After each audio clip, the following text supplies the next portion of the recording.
Hola, ¿qué tal? ¿Cómo le va? Muy, pero muy buenos días. Marcado por expertos, la City por Dentro TV, ciclo 2021. Y ya le damos los buenos días a Gustavo Jorge Giralde. Gus, ¿cómo te va? Hola Carlos, ¿cómo te va? Buenos días. Buenos días a todos los televidentes.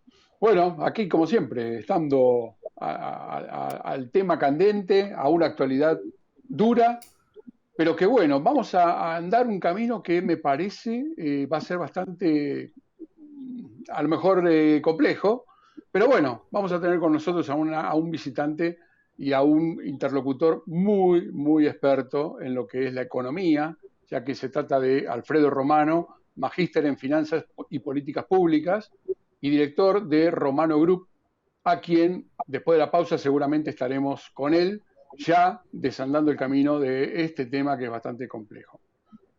Un abrazo entonces y adelante director, gracias.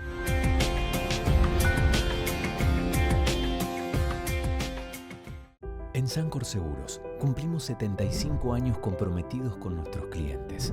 Y esa fue y es la base de cada uno de nuestros logros, de nuestra expansión, de nuestro liderazgo indiscutido. Y es lo que nos lleva a innovar para estar siempre un paso adelante. De eso se trata comprometerse, de cumplir años, cumpliendo. Sancor Seguros. Estamos hace 75 años con vos. Estamos.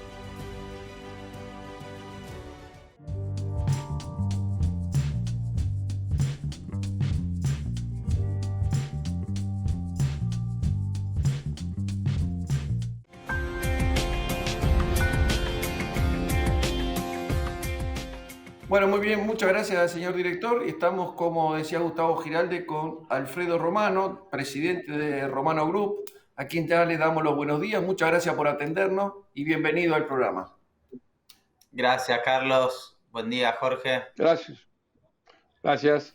Eh, A ver, Alfredo, tiraste los últimos días un tema sobre la mesa que es bastante álgido, vos bien lo sabés. De hecho, sabemos que estás escribiendo un libro que lo vas a sacar próximamente, pero que realmente que hace mucho ruido, pero que hay que tratarlo, hay que discutirlo. En 15, 20 minutos no lo da el tiempo, por eso el libro, pero por lo menos vamos a tratar de sacar las mejores conclusiones en el día de hoy y dejar las mejores bases para lo que es el comentario. Dolarizar. ¿Qué significa dolarizar? ¿Qué es dolarizar? Y el estigma que tenemos los argentinos cuando recordamos dolarizar y lo asociamos con el tema de la convertibilidad, ¿no? A ver, un poquitito, ponernos en foco con todo esto. Dale, bueno, en primer lugar, dolarizar, a diferencia de la convertibilidad, se pierde el peso. Eso es algo fundamental para entender. Acá lo que estamos proponiendo o propongo es salir del bimonetarismo en Argentina, donde tenemos dos monedas corrientes. Por un lado, nuestro peso, moneda de curso legal, la cual se puede emitir a través de nuestro Banco Central, pero por el otro lado tenemos al dólar, que la gente demanda dólares y es la reserva de valor. Bueno, la primera definición, a diferencia de lo que es la convertibilidad, es que en la dolarización no hay dos monedas de curso legal, sino que la única por la cual se rige la economía argentina pasa a ser el dólar. ¿Qué quiere decir esto? Pagás impuestos con dólares, comprás chocolates con dólares, vas a la carnicería y compras carne con dólares. El peso desaparece, algo que en la convertibilidad siguió existiendo y si querés más adelante ampliamos de las grandes diferencias, que creo que eso es lo que a la gente muchas veces le puede angustiar cuando uno habla de dolarización, porque lo primero que uno piensa es que esto ya lo hicimos y salió muy mal. Creo que sí, Eh, creo que es eh, necesario que amplíes un poquitito y que nos des el concepto de diferencia entre uno y otro y que apunte directamente al tema de la dolarización básicamente y cómo se llega a dolarizar en la economía, ¿no? Más allá de decir, bueno, está bien, ahora no más pesos, todo dólares, pero ¿sobre qué número? ¿Qué siente la población? ¿Cómo llegamos a eso? Perfecto. Como dije, la primera gran diferencia se pierde a la moneda de cambio, al peso. Acá no hay más un tipo de cambio fijo que se fija como fue la convertibilidad, un 1 a 1, por ejemplo. Y esto es una gran diferencia a lo que fue la convertibilidad. ¿Por qué? Porque todos sabemos que las cajas de conversión, llamada argentinizando la convertibilidad en los 90, dependía de lo que fuera que realmente se pudiera mantener en el tiempo esta política monetaria y que estaba regida por la disciplina del Banco Central nuestro. ¿Qué quiere decir esto? Nuestra base monetaria, el M0, todos los pesos que estaban dando vuelta, tenían que estar resguardados por las reservas internacionales que tenía nuestro Banco Central para que tuviéramos una convertibilidad ortodoxa, se podría decir, económicamente. Bueno, en la dolarización, por ejemplo, perdemos también algunas funciones claves del Banco Central. ¿Qué quiere decir esto? En la convertibilidad el Banco Central podía emitir ante un escenario de mucho estrés financiero, como sucedió después de la crisis del tequila en el 95 y que después se fue espiralizando con los problemas de Asia y de Brasil y Rusia entre el 97 y 99. Entonces, en la dolarización, el Banco Central cumple otro rol, pero no cumple el rol de regulador, de agente liquidador, bueno, muchísimos roles trascendentales para nuestra economía, pero no uno de los más importantes, que es poder emitir y poder financiar, por ejemplo, el déficit fiscal, como hemos visto que históricamente ha sucedido en nuestro país. Y el tercer punto, que esto es muy importante, en la convertibilidad pasaba que en los 90, por ejemplo, cuando uno quería pedir un préstamo, había diferencias de tasas. O sea, si vos pedías un préstamo en pesos, tenía una tasa que era más elevada a lo que fuera dólares. ¿Por qué? Porque había siempre un riesgo devaluatorio implícito en la economía de que este programa, que se había instaurado principalmente para poder salir de la hiperinflación del 89, no podía suceder en el tiempo y no podía trascender en el tiempo en nuestra economía. Entonces uno veía que había mucha diferencia de tasas y que eso lógicamente dañaba a la credibilidad del sistema monetario. Acá nuevamente eso no sucede. ¿Por qué? Porque acá hay una sola moneda, vos vas a pedir préstamos en dólares, vos vas a tomar deuda en dólares y acá se pierde, digamos, desaparece un riesgo implícito que fue muy grave y muy importante en nuestra economía en los 90, que era el riesgo devaluatorio. Esas te diría que son las tres grandes diferencias muy marcadas y que en la dolarización, que distintos países lo han llevado adelante, uno por ejemplo Ecuador, desde otro punto de vista también Europa, han tenido otro tipo de resultados y no como las cajas de conversión, que en general tienen un plazo de tiempo acotado, o sea, no son programas económicos que se trasladan en el tiempo, en el largo plazo, sino que básicamente se utilizan para generar estabilidad, como bien fue en los 90 en Argentina, por la inflación, pero que después se debería haber trascendido a otra política monetaria y que lamentablemente no se llevó adelante. Alfredo, vos ves que, así como mencionás, ¿no? Ecuador y Europa en cuanto a lo que es el euro en sí, ¿le ves a Argentina condiciones como para que llegar a lograr el mismo fin que estos países, ya que tenés un modelo exitoso en ambos países, y que Argentina está preparada o va a estar preparada para que la confianza no destruya todo esto? Porque implicaría un montón de modificaciones macroeconómicas inclusive, como para poder salir adelante con una alternativa de estas características, ¿no? ¿Y quién es el mayor, cómo afectaría a la clase más baja en cuanto a este punto del mayor beneficio que podrían llegar a tener? Bueno, hay muchas preguntas. Pero por eso, ahí se mandé. No, está bueno, déjame que te lo intente organizar. En primer lugar, entendamos la situación que vivimos en Argentina en los últimos años y que se ha profundizado en la última década. Digo, porque esto es importante, porque si no parecería que lo que estamos haciendo hoy no está tan mal y probar una cosa disruptiva o distinta parecería ser un disparate. Entonces, primero contextualicemos dónde estamos parados. Argentina, como les decía a ustedes, de los últimos 40 años tuvimos 17 crisis económicas, crecimos solo en 23 ciclos, de los últimos 10 tuvimos 6 crisis económicas. Cuando uno ve el salario real en dólares, por ejemplo, Argentina, dentro de las 14 economías de América, está en el puesto 11 con un salario de aproximadamente $260 contra tipo de cambio oficial. Si tomamos encima los cambios paralelos, como puede ser contado con liquidaciones, ese salario real se acerca al último puesto. Respecto a las exportaciones, lo único que hicimos fue decrecer. O sea, lo que uno ve que la Argentina depende mucho del valor de las commodities, pero cuando uno empieza a analizar el volumen de lo exportado y si realmente agregamos valor, eso no ha sucedido. Y cuando uno compara con el resto de los países del mundo, por ejemplo, Argentina del 2002 al 2015 tuvimos un magro 0,50% de promedio anual de crecimiento, cuando Asia emergente, por ejemplo, creció al 9,7 anual, y las economías emergentes al 6,6 anual, y el mundo al 4,7 anual. O sea, ¿qué quiere decir eso? Que Argentina tampoco creció en algo que es fundamental, que es la generación de la riqueza. Hablemos un segundo de la inflación. La inflación ahora está anualizada en el 50%, tenemos una inflación de las más altas del mundo. Tuvimos la moneda con mayor, estamos dentro de las 5 monedas con mayor devaluación de los últimos años, y en el 2020 nos ganó Zimbabue y un par de economías bélicas más. El salario real lo acabo de comentar y la actividad económica también. Entonces, pongámonos en contexto y sobre eso pensemos si realmente tiene sentido no dolarizar. En ese sentido, para responderte a la pregunta respecto a si Argentina puede llevar adelante la dolarización y tomando de referencia a Ecuador o los países de Europa que dejaron de lado su moneda nacional para armar una nueva moneda, el euro, y que ha tenido tan buenos resultados en muchos países, mi respuesta es la siguiente. En mi libro hablo de una economía absolutamente pobre, una economía que estaba ligada a Rusia y que en 4 años, entre el 91 y el 94, el PBI cayó 38 puntos en términos reales.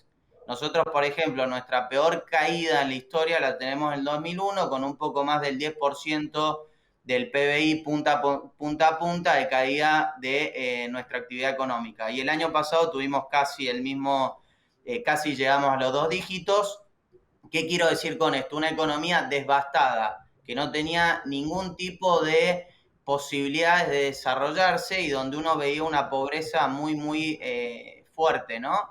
Y sin embargo, Estonia tomó una decisión que primero arrancó un proceso de convertibilidad, lo que hizo fue buscar un tipo de cambio fijo con el marco alemán. Después, lógicamente, toma otro tipo de medidas económicas que tienen que fundamentar y darle consistencia a estos planes monetarios. Y finalmente, en el 2011, ingresa a la Unión Europea. Bueno, hoy Estonia es una economía que tiene un PBI per cápita. ¿Qué quiere decir? Es una riqueza que está dentro ya de prácticamente economías ricas del mundo, cuando estamos hablando que era una economía muy, muy pobre. Tiene una estabilidad enorme y tiene, digamos, un desarrollo económico en los últimos 20, 25 años, trabajándolo inicialmente desde la parte monetaria y donde después, lógicamente, se fue fortaleciendo y dándole robustez a este plan monetario. Eso es lo que necesita nuestro país. Ecuador hizo algo similar. Ecuador en el 2000 tenía una situación parecida a la Argentina, o sea, era una economía con más de 100 puntos de inflación, caída del salario real, devaluaciones, muchísima inestabilidad. Bueno, lógicamente una economía bimonetaria donde el dólar era la reserva de valor y donde ellos tomaron una decisión drástica, como es la dolarización, pero que a la larga le ha tenido consecuencias muy satisfactorias para su economía. ¿Por qué? Por ejemplo, Ecuador en 20 años, sacando el 2020, tuvo una sola caída de su Producto Bruto Interno, que cayó 1,2% en el 2016.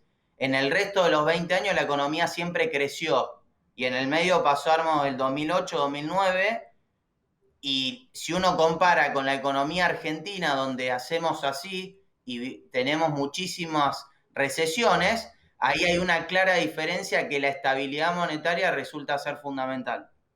Entonces, para responderte, yo te digo que sí, o sea, hay países que parecería que nunca pueden salir y que están condenados al fracaso o que es inviable pensar que se puedan llevar adelante este tipo de políticas y sin embargo suceden. Es cuestión de estudiarlas y hay muchas.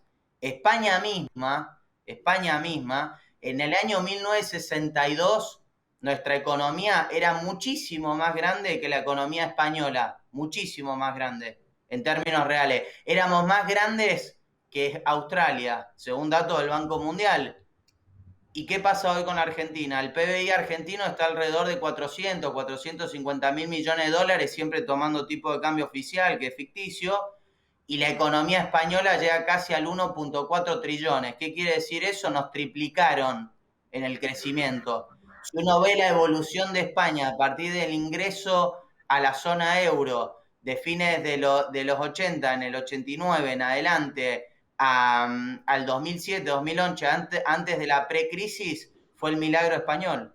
Entonces, ¿qué quiero decir con esto? Para cerrar una idea, necesitamos estabilidad, y la estabilidad en Argentina viene dado por perder la moneda nacional. En base a eso, vamos a poder pensar en un programa de mediano y largo plazo que tenga que hacer mejoras en otros frentes y que son necesarias. Y para responderte la segunda parte de tu pregunta respecto a cómo eso impacta en el salario real, lo primero que te puedo decir es que, según muchísimos estudios, pero uno de un alumno muy interesante de San Andrés, de hace un par de años, economista, él analiza el impacto que tienen las devaluaciones en el salario real de economías con altos niveles de inflación.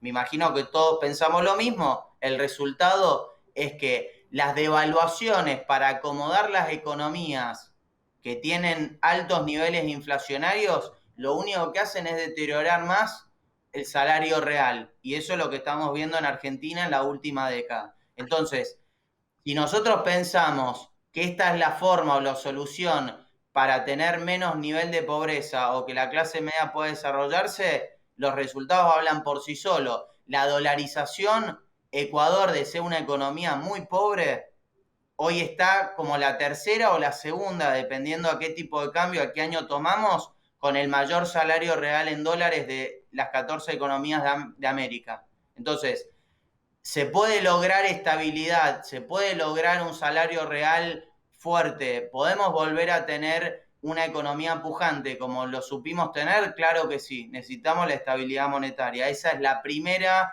es la piedra angular para poder desarrollar un programa económico serio de mediano y largo plazo. Alfredo, a ver, yo creo que si le preguntas a cualquier argentino sobre estabilidad que se necesita, creo que cualquiera afirma, porque la inestabilidad que vivimos en Argentina realmente cada vez nos empobrece más, nos genera una crisis diaria a todo nivel, no solamente económico, sino que el nivel económico o la crisis económica nos lleva a una crisis de salud también, a una crisis social, en fin, es un arrastre de cosas que tienen una base, generalmente es la económica. Hoy por hoy la estamos viviendo y la venimos arrastrando, como muy bien expresaste vos, hace muchísimos años. Con lo cual, uno, tal cual como lo presentaste, creo que es coincidimos, Gustavo, que es muy claro el concepto en general. Después estarán las posiciones encontradas, eso forma parte de la discusión, que en Argentina no la tomamos esa discusión. Una de las preguntas era esa. No hacemos esta discusión. Venimos con el tema de la dolarización, lo sacamos y nos quedamos ahí, lo dejamos stand-by durante un tiempo, después alguien lo toma otra vez. Me parece que es un momento de tomarlo un poco más en serio, este tipo de cosas. Totalmente, claro. Carlos. Es más, te agrego que hay mucha desconfianza porque no se entiende bien cuál es la diferencia entre dolarizar y la convertibilidad. A mí me pasa, yo estoy escribiendo hace un año este tema y lo estudié mucho cuando estuve estudiando en el exterior, haciendo mi maestría en políticas públicas enfocado en macroeconomía. Y la realidad es que hay mucho desconocimiento, y frente al desconocimiento está la inacción. Lo primero que tenemos que hacer en Argentina es plantear este tipo de debates, porque es la única forma de poder enriquecer las posibilidades para poder volver al crecimiento sostenido en el mediano o largo plazo. Nos tenemos que dejar de mentir pensando que tomando las medidas que hemos tomado históricamente vamos a lograr otro tipo de resultados. Es inviable, es algo que ya lo hemos visto. Y un ejemplo muy concreto que me parece importante que remarque, que es el tema fiscal, porque siempre hablamos del tema fiscal como el gran talón de Aquiles de nuestra economía. Mirá, por ejemplo, Colombia de los últimos 39 años solo tuvo superávit fiscal en 3 años. De los últimos 39. Cuando vos ves los números fiscales de Brasil, Brasil está muchísimo peor en términos fiscales que la Argentina. O sea, por ejemplo, hoy tiene un déficit fiscal con respecto a su economía que llega al 10%. Alfredo, sí. Alfredo, es interesantísimo todo el tema que nos está llevando, digamos, el horario prácticamente a su finalización. Ya nos pasamos lejos y bueno, lamentablemente me gustaría seguirte escuchando mucho más, pero la realidad es que el tiempo nos está apurando. Así que, Carlitos, si te parece, más allá de agradecerle y verdaderamente lo interesante que es el tema, nos gustaría que nos acompañes en otra oportunidad como para poder seguir charlando sobre este particular. Y aparte, bueno, obviamente que pueden ampliarlo con el tema que en septiembre sale el libro, dijiste. Exactamente, en septiembre vamos a ya tener el libro y ahí seguramente podamos seguir hablando de esto con más detalle y profundidad. Seguro. Te agradezco mucho y bueno, Carlos, te saluda también y bueno, nos encontramos.